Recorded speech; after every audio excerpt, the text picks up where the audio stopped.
everyone. I hope you're having a lovely time at home with your families. I've got a book to read you this morning. It's a favourite in our house and it's called Rhinos Don't Eat Pancakes. Daisy was eating her breakfast when a big purple rhino strolled into the kitchen.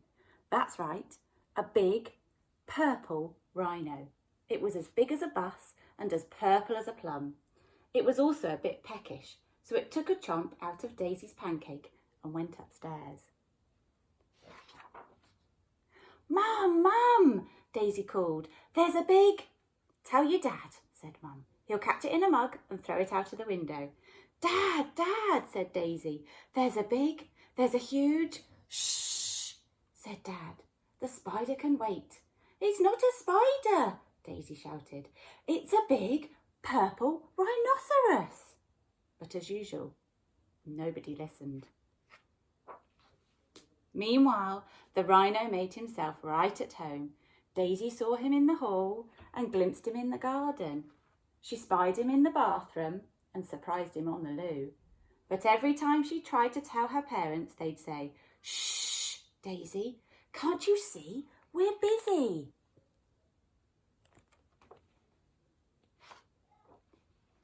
Daisy's parents were busy all week, so Daisy began to talk to the rhino instead.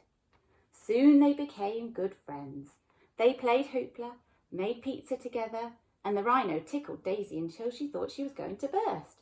But Daisy's parents still didn't notice. Until their pancakes ran out. "Who ate all the pancakes?" yelled Dad, looking straight at Daisy. "It was the rhino," she said. "Rhinos don't eat pancakes," said Dad. "This one does," cried Daisy. "I saw him in the kitchen." "A rhino?" said Mum. "In the kitchen?" said Dad. "Yes," said Daisy. "Exactly." Mum and Dad roared with laughter. "Whatever next?" they hooted. "A shark in the toilet? A polar bear in the fridge?" "There he is! Look!" Daisy yelled. But Mum and Dad were so busy laughing they didn't even notice. "Come on, Rhino," said Daisy. "I've had enough of this." The rhino tickled Daisy with his horn, but she was far too glum to giggle. "Mum and Dad never listen," she sighed. "They're always a million miles away." The rhino sighed deeply through his big purple nostrils.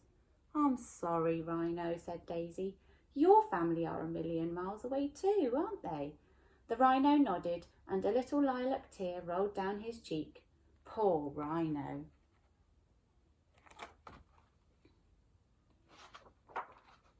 That night, Daisy sat up thinking of ways to get the rhino back home to his family.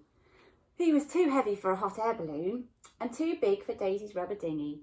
She thought about lending him her bike, but the helmet would never fit.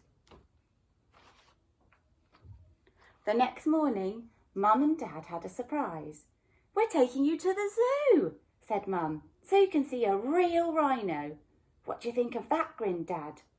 Daisy thought it was a stupid idea when there was already a perfectly good rhino sitting on the sofa. But she didn't say so. What was the point? Nobody would listen. At the zoo, Daisy saw yellow giraffes, bright red parrots, orange and black tigers, and grass-green snakes. But she couldn't help thinking about her poor purple rhino. "Hurry up, Daisy," said Mum. "The rhinos are this way." But what was this? Missing. Big purple rhino. Likes pancakes. If found, please call the zoo. "Cripes," gasped Mum. "Well, that explains the pancakes," gasped Dad. Mum, Dad and Daisy rushed back home. And guess what they saw when they got there? That's right, the biggest, purplest rhinoceros in town. "What did I tell you?" Daisy said, grinning from ear to ear. "I'm phoning the zoo," said Mum. The rhino looked startled. "No," said Daisy, "not the zoo. He needs to get back to his family. They're a million miles away." "Well, we'd better get a move on," said Dad. "The next flight to a million miles away leaves this afternoon." The rhino packed his suitcase while Daisy found his hat Then they all pushed his big purple bottom into the back of the car and drove to the airport.